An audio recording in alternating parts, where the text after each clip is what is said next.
গরমে এ যেন নরক এসে হাজির দুয়ারে। জল সংকটে নাজেহাল উত্তর 24 পরগনা পানিহাটি 28 নম্বর ওয়ার্ডের বাসিন্দারা।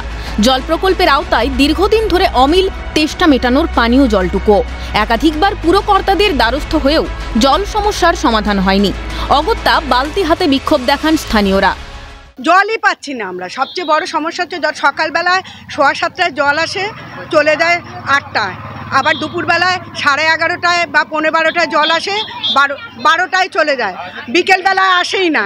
পানিহাটি পৌরসভা কোনো কর্ণপাত করছে না। এই এলাকা একটা সভ্য ভদ্র এলাকায় প্রতিটা বাড়ির মেয়ে ছেলেকে আমরা রাস্তা নামিয়ে দিতে বাধ্য করেছে পৌরসভা। বারংবার আমরা গিয়ে আমি নিজে ব্যক্তিগতভাবে গেছি, অন্তত চেয়ারম্যানের কাছে, কাউন্সিলরের কাছে, ইয়ের কাছে এবং জলের দপ্তরে পিনাকিবাবুর কাছে গিয়ে আমরা মাছ পিটিশন জমা দিয়েছি। জলের অপর নাম জীবন।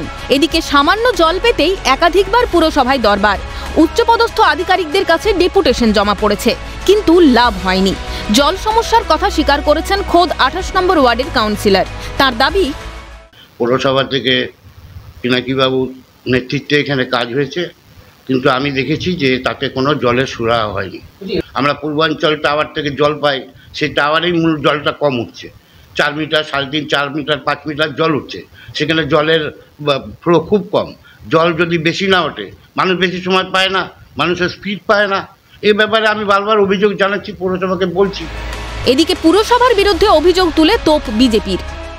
28 নম্বর ওয়ার্ডে আজকে হয়েছে এটা, গত কিছু মাস আগে 27 নম্বর ওয়ার্ডে তো মানুষ পানীয় জল চেয়ে পুলিশের হাতে মার খেয়েছে।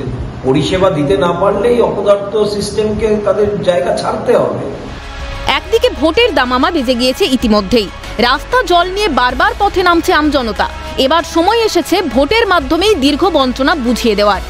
কিন্তু এত হুঁশিয়ারির পর টনক নড়ছে কই? শান্তনু আচার্যের রিপোর্ট, ক্যালকাটা নিউজ।